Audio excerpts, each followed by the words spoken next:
Hi, this is Jesse, and in this video I'll be demonstrating my week 3 project.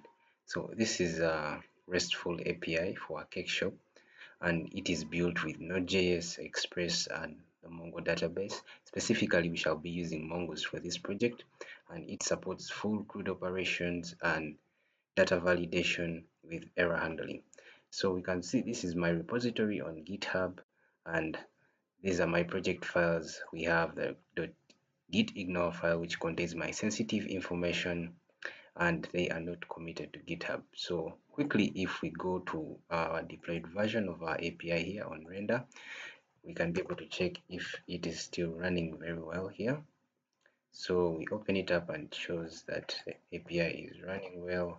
We are able to open up the documentation on Swagger, where we shall be able to test all these endpoints to make sure that they are working well.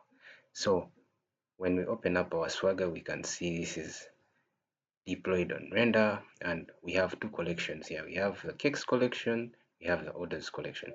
So we are going to test each one of these and make sure that they are working. So we start with a get all cakes endpoint, click execute, and status code 200. This is the response body. We have about 2 cakes in there. We can do the same for the orders. We can get all orders from our database. We retrieve all orders from our database. We have 2 orders here still in our database. So that endpoint is working well. The next endpoint we are going to test is the post endpoint, which allows us to create a new cake in the database. We shall click try it out, and we have this example information here for the chocolate fudge. We click execute, and we have created a new cake in the database, status code 201, with an object ID which has been created for that cake. So the cake was created successfully, and we can confirm that by going back to our get all cakes, and we see that now we have a third cake here, which is a chocolate fudge. So that still works well. We can also test the post endpoint for the order.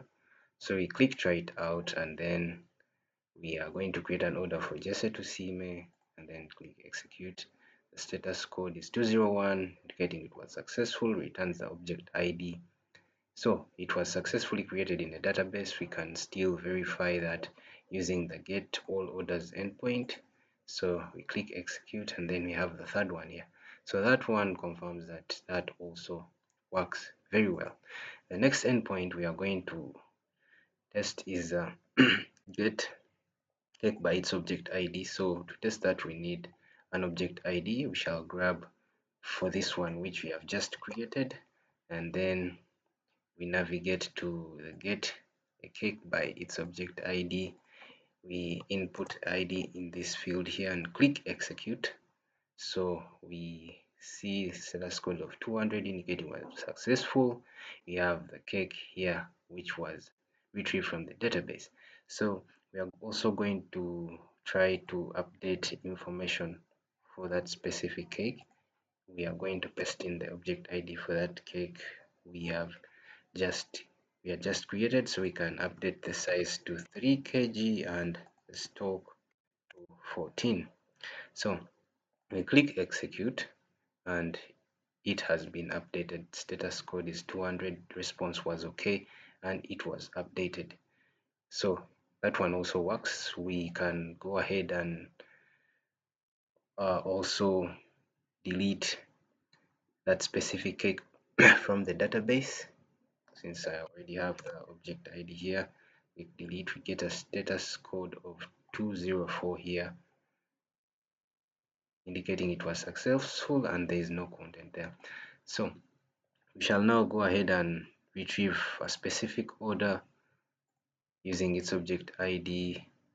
We shall retrieve this one for Jesse to see which we last created, and we shall paste in our ID in here, click execute, and we get a status code 200 indicating a successful response, and this is the order we have retrieved.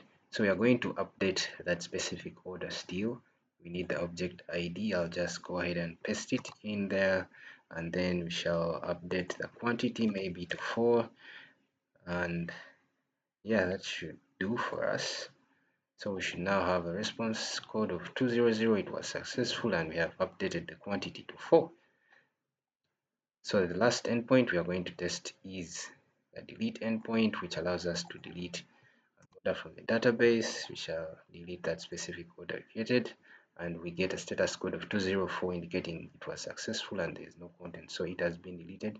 If we go back to get all orders, we should see that there is no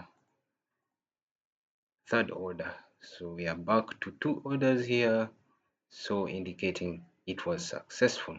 So the next thing I'll demonstrate is the data validation. We can see that if maybe we try to create a new order while we leave out some fields, we shall not be able to do that. So in case we have not inputted in the cake name and we try to create that order, we shall get a status code of 400 indicating it was a bad request.